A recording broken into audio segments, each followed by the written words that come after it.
Sua noiva colocou algo na comida do seu filho. O milionário congelou. Aquela ligação anônima estava prestes a revelar uma conspiração que custaria a vida da pessoa que ele mais amava. Arsênico. Traição. Um plano para herdar bilhões. E uma corrida desesperada contra o tempo. Comenta aí embaixo, de qual cidade você está assistindo. E se ainda não é inscrito no canal, se inscreve agora. Porque essa história tem reviravoltas que você não vai acreditar. Garanto que você vai ficar grudado até o final. Bora! Alessandro Monteiro era conhecido em toda São Paulo como o rei do mercado imobiliário. Aos 42 anos, havia construído um império avaliado em bilhões, mas nada disso importava tanto quanto seu filho Gabriel, de 8 anos. Viúvo há 3 anos, Alessandro havia encontrado em Melissa Cardoso uma nova chance de amar. Ela era linda, elegante, 20 anos mais nova, e parecia adorar Gabriel, ou pelo menos era isso que Alessandro acreditava. Naquela quinta-feira chuvosa de novembro, Alessandro estava em sua cobertura no Itaim Bibi quando seu telefone tocou. Era um número desconhecido. Ele quase ignorou, mas algo o fez atender. Senhor Monteiro? A voz era feminina, trêmula, carregada de urgência. Meu nome é Carla. Eu trabalhei como empregada na casa da sua noiva por 2 anos. Preciso falar com o senhor pessoalmente. É sobre o seu filho. Alessandro sentiu o sangue gelar nas veias. Do que está falando?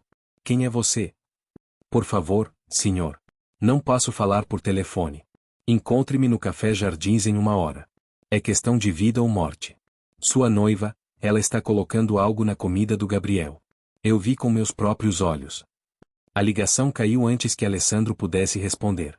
Ele ficou paralisado, o telefone ainda colado à orelha, enquanto a chuva tamborilava contra as janelas panorâmicas.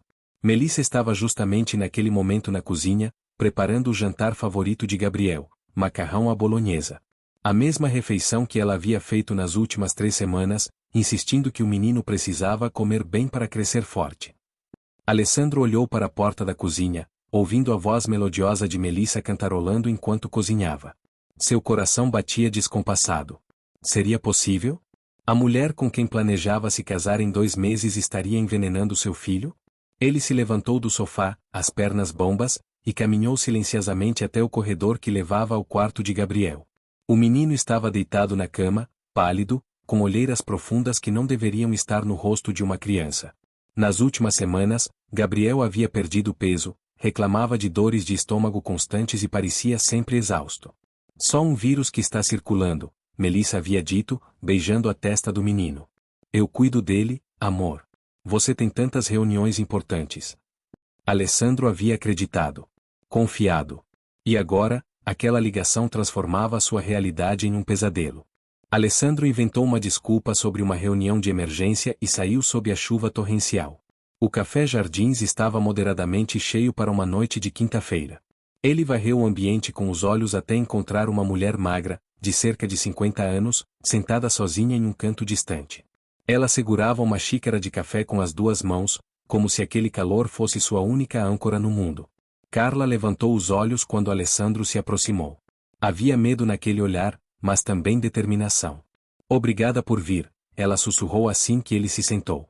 Eu sei que isso parece loucura, mas juro pela memória da minha própria filha que estou dizendo a verdade. Então diga logo, Alessandro exigiu, sua voz rouca de tensão. O que Melissa está fazendo? Carla respirou fundo e abriu a bolsa, retirando um pequeno frasco de vidro com líquido claro. Isto. Ela tem guardado no armário secreto do banheiro dela. Eu a vi colocando gotas disso na comida do menino. Não é veneno comum, senhor Monteiro. É algo calculado. Algo que deixa a criança doente aos poucos, sem levantar suspeitas imediatas. Alessandro pegou o frasco com mãos trêmulas. Não havia rótulo, apenas o líquido transparente que parecia água comum. Por quê? Ele perguntou, sua voz quebrando. Por que ela faria isso? Carla baixou os olhos para a mesa. Porque Gabriel é o único herdeiro do seu império, senhor Monteiro. E Melissa, ela está grávida.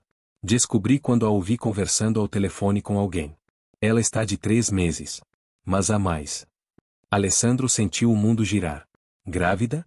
Ela não me contou. Porque o filho não é seu, senhor. Carla enfiou a mão na bolsa novamente e retirou um envelope. Dentro havia fotos impressas, Melissa em um restaurante chique, beijando um homem moreno e atlético. Este é Ricardo Valente, sócio minoritário de uma das suas empresas. Eles são amantes há mais de um ano. O plano deles é se casar com você, eliminar Gabriel discretamente para que a criança dela seja a única herdeira, e depois, bem, acidentes acontecem até com milionários. As palavras atingiram Alessandro como socos físicos. Ele examinou as fotos com crescente horror. Havia dezenas delas, Melissa e Ricardo entrando em hotéis, abraçados em praias desertas, compartilhando momentos íntimos que deveriam ser reservados a Alessandro. Como conseguiu isso? Ele perguntou. Contratei um investigador particular com minhas economias, Carla explicou. Melissa me demitiu há um mês quando achou que eu estava sendo intrometida demais. Mas eu não podia deixar isso acontecer. Tenho uma filha da idade do Gabriel. Não conseguiria viver comigo mesma se não fizesse nada. Alessandro não perdeu tempo. Naquela mesma noite, após deixar o café, ele foi direto ao laboratório particular de um amigo toxicologista, o Dr. Henrique Campos. Eram quase 11 da noite quando ele bateu insistentemente na porta da casa de Henrique, o frasco suspeito em mãos. Preciso que analise isso agora, Alessandro disse assim que a porta se abriu. É urgente. Pode ser a vida do meu filho. Henrique, ainda de roupão, reconheceu o desespero nos olhos do amigo e não fez perguntas. Eles desceram ao laboratório particular que Henrique mantinha no porão de sua casa, um hobby de aposentadoria que agora se tornava crucial. Enquanto Henrique trabalhava, pipetando o líquido em diversos tubos de ensaio e iniciando análises espectroscópicas, Alessandro ligou para sua irmã Paula, médica pediatra, e pediu que ela fosse até sua casa imediatamente para examinar Gabriel. Ele inventou uma história sobre estar preocupado com a saúde do menino, sem mencionar sua suspeita sobre Melissa. 2 horas depois, Henrique tirou os óculos de proteção e encarou Alessandro com uma expressão sombria. É arsênico, ele disse simplesmente. Diluído em uma concentração cuidadosamente calculada. Quem preparou isso sabia exatamente o que estava fazendo. Em doses pequenas e constantes, causa os sintomas que você descreveu: fadiga, perda de apetite, dores abdominais, náuseas. Se continuasse sendo administrado, causaria falência múltipla de órgãos em questão de meses. E o pior, é difícil de detectar em exames de rotina a menos que você saiba especificamente o que está procurando. Alessandro desabou em uma cadeira, enterrando o rosto nas mãos. Sua noiva, a mulher em quem havia depositado sua confiança e seu coração, estava metodicamente assassinando seu filho. Tem certeza absoluta? Ele perguntou, embora já soubesse a resposta. Absoluta, Henrique confirmou. E Alessandro, pela concentração e pureza, isso não é algo que se compra na esquina. Quem forneceu isso tem acesso a substâncias controladas. Você precisa ir à polícia. Ainda não, Alessandro respondeu, sua voz fria como gelo. Primeiro preciso proteger Gabriel. Depois eu faço justiça. O telefone de Alessandro vibrou. Era uma mensagem de Paula. Gabriel está estável, mas definitivamente foi exposto a alguma toxina. Exames de sangue confirmam. Estou levando ele para o hospital para tratamento de emergência. Melissa está histérica, dizendo que não entende o que aconteceu. Alessandro leu a mensagem e um sorriso amargo cruzou seu rosto. Claro que Melissa estava histérica, seu plano estava desmoronando. Alessandro chegou ao hospital sírio-libanês às 3 da manhã. Gabriel estava em um quarto privativo, conectado a soros e monitores, mas acordado. Paula estava ao lado dele, e Melissa do outro lado da cama, seus olhos vermelhos de lágrimas que Alessandro agora reconhecia como completamente falsas. Alessandro. Melissa correu para abraçá-lo, mas ele se desviou sutilmente, mantendo distância. Ela pareceu não notar. Graças a Deus você chegou. Não sei o que aconteceu. Gabriel começou a vomitar e desmaiar. Paula disse que pode ser intoxicação, mas eu juro que não sei como. Melissa, Alessandro interrompeu, sua voz controlada mas gelada. Preciso falar com você. Lá fora. Ele não esperou resposta, simplesmente saiu do quarto. Melissa o seguiu, confusa, até um terraço vazio do hospital. A chuva havia passado e a cidade brilhava sob as luzes noturnas. O que está acontecendo? Melissa perguntou, sua voz adquirindo um tom defensivo. Por que está me olhando assim? Alessandro se virou lentamente para encará-la. Naquele momento, vendo seu rosto perfeitamente maquiado mesmo às 3 da manhã, ele se perguntou como havia sido tão cego. Recebi uma ligação interessante hoje, ele começou calmamente. De uma ex-funcionária sua. Carla. Melissa empalideceu visivelmente. Aquela mulher? Ela é louca. Eu a demiti porque ela roubava. Você não pode acreditar em nada que ela. Ela me deu isto. Alessandro mostrou o frasco de arsênico. Reconhece? O silêncio que se seguiu foi ensurdecedor. Melissa abriu e fechou a boca várias vezes, seu cérebro visivelmente trabalhando para encontrar uma saída. Finalmente, ela tentou sorrir. Não sei o que é isso, amor. Ela deve ter plantado na minha casa para me incriminar. Eu nunca. Estou grávida de 3 meses, Alessandro continuou, ignorando suas negações. Do Ricardo Valente. Meu sócio. Seu amante. Desta vez, não havia como esconder. O rosto de Melissa se transformou completamente, o medo genuíno finalmente substituindo a máscara de inocência. Alessandro, eu posso explicar. Você envenenou meu filho. Sua voz era tão fria que parecia cortar o ar. Durante semanas, colocou arsênico na comida dele. Estava planejando matá-lo lentamente para que seu bastardo fosse meu único herdeiro. E depois, presumo, estava planejando me eliminar também. Melissa recuou até encostar na grade do terraço. Suas mãos tremiam violentamente e lágrimas reais agora escorriam por seu rosto, arruinando a maquiagem cuidadosamente aplicada. Você não entende, ela sussurrou. Eu não tive escolha. Não teve escolha. Alessandro riu, um som amargo e sem humor. De envenenar uma criança de 8 anos? Estou enterrada em dívidas. Melissa explodiu, sua voz quebrando. Ricardo me prometeu que se eu conseguisse seu dinheiro, dividiríamos tudo. Eu devo 3 milhões para agiotas, Alessandro. 3 milhões. Eles ameaçaram matar minha família. Então você decidiu matar a minha, Alessandro retrucou. Melissa enterrou o rosto nas mãos, soluçando. Eu não queria. Você tem que acreditar em mim. No começo, o plano era apenas me casar com você e pegar dinheiro aos poucos. Mas Ricardo disse que não seria suficiente. Ele disse que você tem um testamento que deixa tudo para Gabriel e que a única maneira seria matar meu filho, Alessandro completou. Diga as palavras, Melissa. Assuma o que você fez. Matar Gabriel, ela sussurrou, as palavras saindo como veneno de sua própria boca. E eventualmente você também. Ricardo tem contatos. Ia parecer um acidente de carro ou assalto que deu errado. Alessandro sentiu náusea. Durante meses, havia dormido ao lado desta mulher, a havia apresentado aos seus amigos e família, havia planejado passar o resto da vida com ela. E durante todo esse tempo, ela estava calculando sua morte. O arsênico foi ideia de Ricardo, Melissa continuou, agora falando compulsivamente, como se confessar pudesse de alguma forma redimir seus pecados. Ele tem uma amiga farmacêutica que conseguiu o material. Ela me ensinou a dosagem exata. Tinha que ser lento, gradual, para não levantar suspeitas.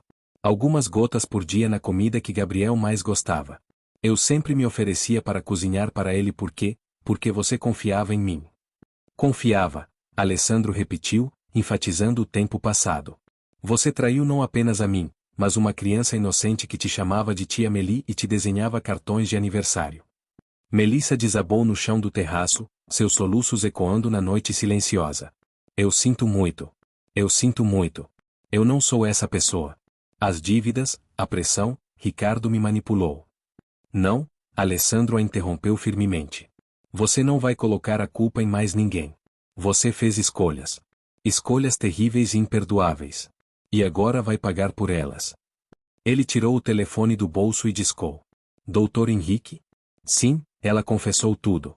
Pode ligar para o delegado que conhece? Perfeito. Estamos no hospital sírio-libanês. Melissa levantou a cabeça bruscamente. O que está fazendo? Chamando a polícia, Alessandro respondeu simplesmente. Você realmente achou que eu deixaria você sair impune? Melissa tentou se levantar e correr, mas Alessandro a segurou pelo braço. Ela não era páreo para sua força. Você me deu uma confissão completa, gravada, ele disse, mostrando o telefone onde um aplicativo de gravação havia capturado toda a conversa. Tem as digitais no frasco de arsênico que Carla recuperou da sua casa. Tenho fotos suas com Ricardo. Tenho os exames de Gabriel confirmando o envenenamento por arsênico. Você está acabada, Melissa. Alessandro, por favor, ela implorou, agarrando sua camisa. Eu farei qualquer coisa. Devolvo tudo. Termino com Ricardo. Desapareço da sua vida para sempre. Mas não me entregue à polícia. Por favor. Ele olhou para aquela mulher que uma vez pensou amar e sentiu apenas vazio. Você envenenou meu filho. Você ia me matar. Você realmente acha que existe alguma negociação possível aqui? Sirenes soaram ao longe, aproximando-se rapidamente. Melissa entrou em pânico, tentando se soltar, mas Alessandro não afrouxou o aperto. Teve que ser assim, ele disse calmamente. Precisava da confissão dela gravada. Precisava que ela admitisse tudo com suas próprias palavras. Seu bastardo! Melissa gritou, toda a pretensão de arrependimento evaporando. Você me armou uma cilada. Como você armou para mim e para Gabriel, Alessandro retrucou. A diferença é que minha armadilha funcionou. 2 policiais entraram no terraço, seguidos por um delegado de terno escuro que Alessandro reconheceu de jantares de negócios. O delegado Rodrigo Santos acenou com a cabeça respeitosamente. Senhor Monteiro. Doutor Henrique nos explicou a situação. Temos mandado de prisão para Melissa Cardoso. Melissa foi algemada enquanto gritava sua inocência, prometendo processos, jurando que tudo era mentira. Mas suas palavras ecoavam vazias contra as evidências esmagadoras. Há mais uma coisa, Alessandro disse ao delegado. Ela tem um cúmplice. Ricardo Valente. Ele forneceu o veneno e planejou minha eventual morte. Quero que ele seja preso esta noite também. Já temos uma equipe a caminho do endereço dele, o delegado confirmou. Não se preocupe, Sr. Monteiro. Ambos responderão por tentativa de homicídio e conspiração para cometer assassinato. Com as evidências que tem, estamos falando de décadas de prisão.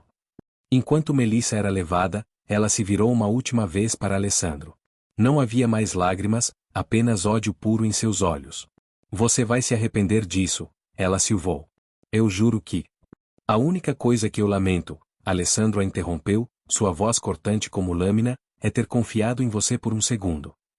3 semanas depois, Gabriel estava em casa, recuperado. O tratamento de quelação havia removido o arsênico de seu sistema, e a cada dia ele voltava a ser o menino vibrante e cheio de energia que Alessandro conhecia. As cores voltaram ao seu rosto, o apetite retornou, e os pesadelos que o atormentavam durante o envenenamento finalmente cessaram. Alessandro havia tirado um mês de folga do trabalho, pela primeira vez em 10 anos, para passar cada momento com seu filho. Eles jogavam videogame, assistiam filmes, conversavam sobre tudo e nada. Alessandro nunca havia se sentido tão grato simplesmente por ouvir o riso do menino. Pai, Gabriel perguntou uma noite enquanto jantavam pizza no sofá, a tia Meli era má de verdade. Alessandro pousou sua fatia e encarou seu filho. Eles haviam tido conversas difíceis nas últimas semanas, explicações dolorosas adaptadas para a compreensão de uma criança. Mas Gabriel era mais perceptivo do que Alessandro às vezes dava crédito. Sim, filho, ele respondeu honestamente. Ela fez coisas muito ruins. Mas não é culpa sua. Você não fez nada errado. Gabriel ficou em silêncio por um momento, processando. Eu sabia que tinha algo errado. Toda vez que comia a comida dela, ficava doente. Mas ela dizia que era só vírus. Sinto muito por não ter percebido antes, Alessandro disse, puxando o filho para um abraço. Deveria ter protegido você melhor. Mas você protegeu, Gabriel murmurou contra seu peito. Você descobriu e me salvou. É isso que os pais fazem, né? Alessandro sentiu lágrimas queimarem seus olhos. Sim, filho. É exatamente isso que os pais fazem. O telefone tocou. Era o advogado de Alessandro, Marcelo Vieira, com atualizações sobre o caso. Alessandro, tenho notícias, Marcelo disse. Melissa e Ricardo foram formalmente acusados. Com a confissão gravada, os exames médicos e todas as evidências adicionais, o promotor está confiante de que conseguiremos condenação máxima. Estamos falando de 20 a 30 anos para ambos. E a farmacêutica que forneceu o arsênico? Também presa. Está cooperando em troca de uma sentença reduzida. Aparentemente, Ricardo estava chantageando ela. Tinha evidências de que ela estava desviando medicamentos controlados. Toda a rede está desmoronando. Alessandro assentiu, sentindo um peso levantar de seus ombros. Obrigado, Marcelo. Mantém-me atualizado. Depois de desligar, ele olhou pela janela panorâmica de sua cobertura. São Paulo brilhava lá embaixo, uma cidade de milhões vivendo suas vidas, cada um com suas próprias batalhas e triunfos. Alessandro havia quase perdido o que mais importava por confiar na pessoa errada. Nunca mais, ele murmurou para si mesmo. Nunca mais vou deixar alguém machucá-lo. 6 meses depois, o julgamento de Melissa Cardoso e Ricardo Valente dominou as manchetes. O caso do arsênico, como a mídia o chamava, expôs os detalhes sórdidos de uma conspiração movida por ganância e desespero. Alessandro compareceu a todas as audiências, sentando-se na primeira fila enquanto promotores apresentavam evidência após evidência. A confissão gravada foi devastadora. Os jurados ouviram a voz de Melissa admitindo ter envenenado Gabriel, discutindo os planos para eventualmente assassinar Alessandro também. A defesa tentou argumentar coação emocional e manipulação por parte de Ricardo, mas o júri não se deixou convencer. As evidências eram esmagadoras demais, o crime bárbaro demais. Envenenar uma criança de 8 anos durante semanas, o promotor declarou em seu argumento final, não é um ato de desespero. É crueldade calculada e fria. É maldade pura. O veredicto veio após apenas 3 horas de deliberação, culpados em todas as acusações. Melissa recebeu 25 anos de prisão sem possibilidade de liberdade condicional pelos primeiros 15 anos. Ricardo recebeu 30 anos, já que foi considerado o arquiteto principal da conspiração. A farmacêutica que forneceu o arsênico recebeu 10 anos. Quando a sentença foi lida, Melissa desabou em lágrimas. Ricardo permaneceu impassível, mas Alessandro viu o momento em que a realidade o atingiu, décadas atrás das grades, sua vida efetivamente acabada. Alessandro não sentiu satisfação nem triunfo. Apenas uma profunda exaustão e gratidão por Gabriel estar vivo e saudável. Do lado de fora do tribunal, repórteres o cercaram com perguntas. Alessandro fez uma única declaração. Meu filho está vivo. Isso é tudo que importa. Espero que este caso sirva como aviso. Não importa quão convincente alguém pareça, não importa quanto você acredite conhecê-los, sempre proteja seus filhos em primeiro lugar. Confie, mas verifique. Ame, mas mantenha os olhos abertos. 6 meses depois, Alessandro estava no parque com Gabriel, assistindo o menino jogar futebol com novos amigos que havia feito na escola. Gabriel ria, corria, vivia, tudo que uma criança deveria fazer. Carla, a mulher que havia arriscado tudo para salvá-lo, estava sentada ao lado de Alessandro no banco. Ele havia lhe oferecido um trabalho permanente e bem remunerado como gerente de sua casa, além de pagar todas as suas dívidas. Era o mínimo que podia fazer pela mulher que salvou a vida de seu filho. Como está Gabriel realmente? Carla perguntou, observando o menino. Forte. Mais forte do que eu imagina. As sessões com a psicóloga estão ajudando. Ele tem pesadelos ocasionalmente, mas está processando tudo de forma saudável. E você? Alessandro sorriu tristamente. Estou aprendendo a confiar novamente. Lentamente. Gabriel é minha prioridade agora. Negócios podem esperar. Relacionamentos podem esperar. Só ele importa. Você é um bom pai, Carla disse gentilmente. Estou tentando ser. Aprendi da maneira mais difícil possível que dinheiro e sucesso não significam nada se você perder aqueles que ama. Gabriel correu até eles, suado e sorridente. Pai, viu meu gol? Vi, campeão. Foi incrível. Alessandro o puxou para um abraço apertado. Naquele momento, com seu filho seguro em seus braços e o perigo finalmente afastado, Alessandro Monteiro se sentiu verdadeiramente rico pela primeira vez em anos. Não por suas propriedades ou contas bancárias, mas pela segunda chance que havia recebido, a chance de estar presente, de proteger, de amar sem reservas. Melissa e Ricardo estavam atrás das grades. Justiça havia sido feita. E mais importante, Gabriel estava vivo, saudável e feliz. Às vezes, Alessandro ainda pensava naquele telefonema que mudou tudo.